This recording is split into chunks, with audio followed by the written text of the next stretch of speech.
36-এ আপনাদেরকে স্বাগত নিয়ে এসেছি আবার একটা নতুন ট্রাভেল ব্লগ উইথ দিব্যেন্দু সামাই চ্যানেলে।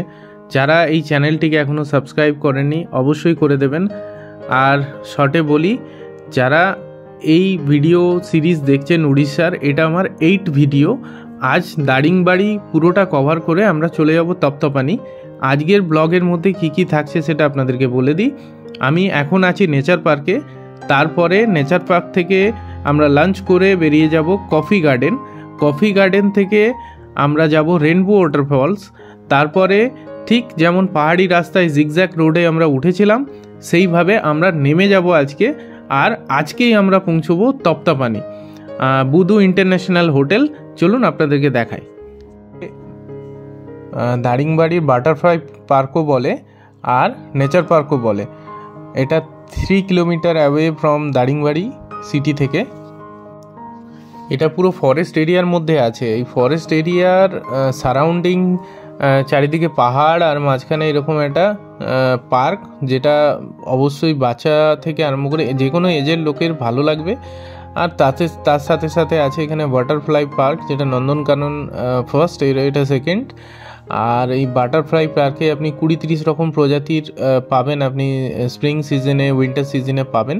তো আমি সেদিন কোনো বাটারফ্লাই পাইনি। আর এই জঙ্গলের মধ্যে দিয়ে ঘুরে বেড়াচ্ছি।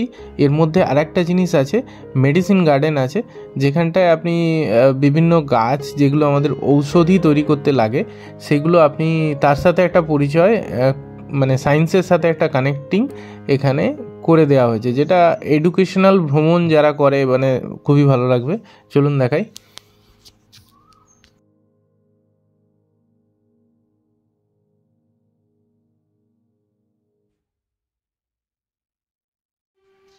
এই দেখুন, বাচ্চাদের দোলনাটা বাচ্চাদেরই মানায়।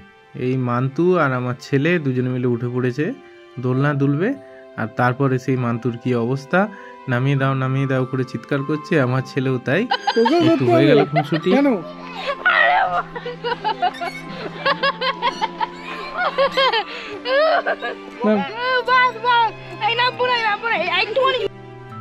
এইবার ঠিক ওইখানেই বাটারফ্লাই পার্কের গেটটা পেলাম। আর বাটারফ্লাই পার্কে কিন্তু বাটারফ্লাই পাইনি, কিন্তু যেটা পেয়েছি প্রজাপতি নেই। মানে আমার ধরা দেয়নি। প্রজাপতি পাওয়াটা একটা ভাগ্যের ব্যাপার, সেটা প্রজাপতি বিশেষজ্ঞরা বলতে পারবে। এনিওয়েজ, তো this view is Assam, just like a valley. মানে পাহাড় জঙ্গলের মধ্যে আছি, আর তার মধ্যে এত সুন্দর সুন্দর গাছ লাগানো, একটা সুন্দর পরিবেশ। তার মধ্যে ফটো শুটিং করার জন্য ওই দেখুন বাটারফ্লাই একটা করা আছে, ছোট ছোট ছেলেমেয়েরা ওখানে সেলফি টেলফি তুলছে। এই হচ্ছে হোটেলের নাম। আমরা লাঞ্চ করতে থাকি। আমরা 2 দিন পর বাঙালি খাবার বেশ 2-3 দিন ধরে আমরা ওই বাঙালি খাবার, মানে আমরা যেরকম খাবার খাই কলকাতায়, ওয়েস্ট বেঙ্গলে, সেই খাবার পাচ্ছিলাম না। যেমন একটা ফানি ঘটনা বলি, হঠাৎ বাচ্চুদা অর্ডার দিয়েছে ঝিঙে। তো উড়িষ্যায় ঝিঙে মানে হচ্ছে চিংড়ি মাছের তরকারি বা চিংড়ি মাছের কিছু। তো চিংড়ি মাছ দিয়েছে, তো আমরা চেয়েছি ঝিঙে।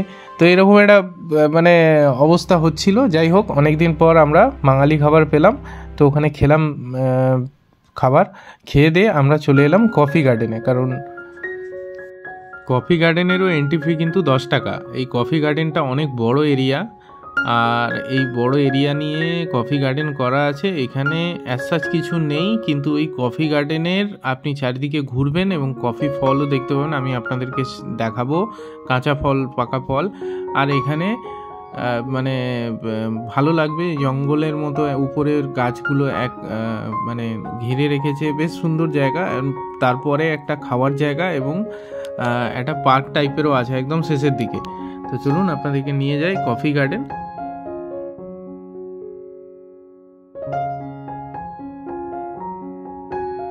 এইভাবেই কফি গার্ডেনটা ঘুরে ঘুরে পুরো এরিয়াটা প্রচুর বড় এরিয়া এবং বিভিন্ন জঙ্গলের মতো একদম মানে দল বেঁধে যেতে হবে। তো যাই হোক, কফি গার্ডেনটা এরকম করে ঘুরে বেশ সন্ধে হয়ে যাচ্ছে, মানে সূর্য ডুববে পাহাড়ে, কিন্তু সূর্য ডোবা আর ওঠাটা খুব স্মুথ এবং খুব টাইমিংয়ে হয়। মানে এরকম নয় মানে পাহাড়ে চট করে সূর্যটা ডুবে যায়। তো এটা আমাদের চোখের সামনে হয়েছে। আমরা যখন রেনবো ওয়াটারফলসে গেলাম এখান থেকে বেরিয়ে, রেনবো ওয়াটারফলসের নিচের দিকে, একদম নিচের দিকে 200 মিটারের মতো ডেপথ আছে। সেখানে আমি গিয়ে ক্যামেরাটা আমার কোনো কারণে কাজ করেনি, জাস্ট রেনবো ওয়াটারফলসের যে এন্ট্রি আছে সেখানটা দাঁড়িয়ে আপনাকে মানে পাহাড়ের মধ্যে বলে না উড়িষ্যা হচ্ছে দ্বিতীয় কাশ্মীর, মানে উড়িষ্যার কাশ্মীর হচ্ছে দারিংবাড়ি, কেন বলে সেটা আপনি কিছুটা এক্সপ্লোর করতে পারবেন। দিস মানে natural beauty is very nice. তো এটা দেখাচ্ছি, আর জাস্ট সূর্যটা ডুবে যাবে এইভাবেই। হ্যাঁ, এবার আমরা দারিংবাড়ি থেকে বেরিয়ে আমরা তপ্তপানির দিকে যাচ্ছি। এখান থেকে তপ্তপানির ডিস্ট্যান্স অ্যারাউন্ড 130 কিলোমিটার।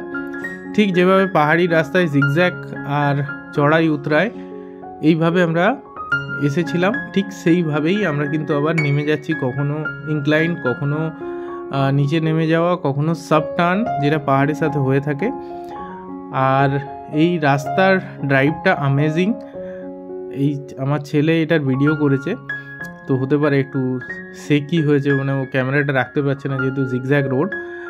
আর এখান থেকে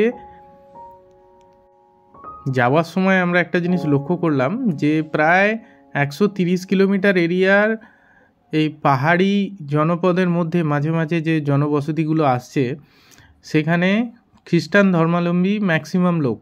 আর রাস্তার দুপাশে যীশু খ্রিস্টের বিভিন্ন কার্নিভাল টাইপের করে, মানে ওরা বিভিন্ন, আমরা যেরকম পুজো করি ওরকমভাবে সুন্দর করে সাজিয়ে তাদের পুজো হচ্ছে, তাদের পিকনিক হচ্ছে, গান হচ্ছে।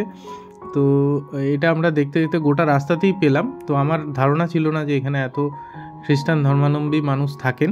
তো এটা আমার একটা অভিজ্ঞতা হলো, বেশ ভালো লাগছিল। দিনটা ছিল 25শে ডিসেম্বর। একবার আগের পর্বগুলো রিক্যাপ করে দিই, যারা আগের পর্বগুলো দেখেননি তাদের জন্যে, আর লিঙ্কটা আমি ডেসক্রিপশানে দিয়ে দেবো, সো দ্যাট আপনারা চাইলে দেখতে পারেন। তাহলে এই ভিডিওর কন্টিনিউস যে ফ্লো বা যেভাবে আমরা ঘুরেছি তার একটা ওভারঅল আইডিয়া আপনারা পেয়ে যাবেন। প্রথম দিন আমরা বাই কার কলকাতা থেকে সাতকোশিয়া এসেছি। সাতকোশিয়া সেদিন আর কিছু অ্যাক্টিভিটি ছিল না, আস্তে আস্তে প্রায় দুপুর হয়ে গেছিলো, ওয়েদার খারাপ ছিল। নেক্সট দিন আমরা বনদুর্গা গার্ডেন নিয়ে দেখিয়েছি। তারপরের এপিসোডে টাইগার রিজার্ভ, যেটা যে মহানদীর উপর ভেসে থাকা যে নৌকো বিহার, সেটা দেখিয়েছি। তারপরের দিন আমরা একটা ঝর্ণা দেখে গিয়েছিলাম বালিগুড়া। বালিগুড়া থেকে মান্দাসারু, মান্দাসারু থেকে ওয়াটারফলস, মান্দাসারু ওয়াটারফলস, তা দেখে আমরা গিয়েছিলাম ভিউ পয়েন্টে দারিংবাড়ির। তারপরে আজকের ব্লগের নেক্সট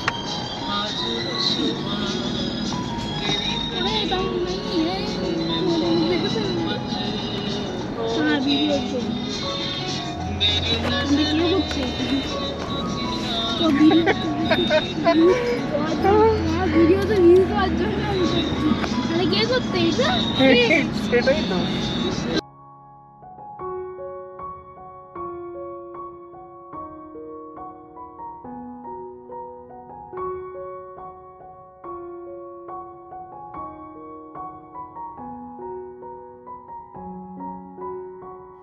অবশেষে আমরা পৌঁছে গেলাম এরকম একটা অসম ড্রাইভের পর সন্ধে নাগাদ বুধু ইন্টারন্যাশনালে। তো বুধু ইন্টারন্যাশনাল হোটেলটার জাস্ট সামনে ভিউটা আপনাদেরকে দেখাচ্ছি। আর best part of this hotel যেটা আছে, পাশে একটা সুন্দর করে ছবি টবি দিয়ে লেখা আছে এখান থেকে আপনারা কোন কোন জায়গা ঘুরতে পারবেন এবং তার ডিস্টেন্স কতটা। তো এটা একটা ট্যুরিস্টদের পক্ষে ভেরি হেল্পফুল, ঠিক আছে। তো এটা আপনারা প্ল্যানিং করে নিতে পারেন। আর জাস্ট আপনাকে এখানে ফুডিং অপশানও আছে, তো এটা আপনাদেরকে দেখিয়ে দিচ্ছি। যেহেতু 25শে ডিসেম্বর ছিল সেই জন্য একটু ক্রাউড ছিল। আর একটা ছোট্ট করে রুম ট্যুর দিয়ে দিই আপনাদেরকে। তো আজকের ভিডিও এই পর্যন্তই, সাথে থাকুন। পরের দিন আমরা তপ্তপানি ঘুরে যাব গোপালপুর। তো আমাদের এই পুরো জার্নির মধ্যে প্রচণ্ড পরিমাণ ড্রাইভিং আছে, মানে যেহেতু আপনারা যারা আমার মতো লং ড্রাইভ ভালোবাসেন এবং গাড়ি নিয়ে ঘুরতে আসতে চান, অবশ্যই দারিংবাড়ি প্ল্যান করতে পারেন আমার মতো করে, অথবা রিভাইজ করেও করতে পারেন, চয়েস আপ টু ইউ। আর যারা গাড়ি নিয়ে আসবেন না, এখান থেকে গাড়ি হায়ার করবেন, ট্যুর প্যাকেজের জন্য বলছেন বা হোটেল বুকিং করার জন্য বলছেন, আমায় ইনবক্স করতে পারেন। আমাদের যে ট্যুর প্যাকেজ করে দিয়েছে আদিত্যদার নাম্বার আমি দিয়ে দেবো, আপনারা অবশ্যই ওনাকে কোঅর্ডিনেট করতে পারেন এবং ওনার সাথে ডিসকাস করে নিতে পারেন যে কীভাবে ঘুরলে আপনাদের জিনিসটা ভালো হবে। তো আর দেরি কেন, এইভাবেই একটা প্ল্যান করে বেরিয়ে আসুন। আজকের ব্লগ এই পর্যন্তই, আমি একটা ছোট রুম ট্যুর দিয়ে দিচ্ছি। এরপরে আমরা চলে যাব তপ্তপানিতে। আজকে নাইট স্টে করার পর কালকে ঘুরতে ঘুরতে এইভাবেই বিভিন্ন স্পট কভার করে গোপালপুরে একদিন স্টে করে কলকাতা। তো সাথে থাকুন, দেখা হচ্ছে নেক্সট ব্লগে।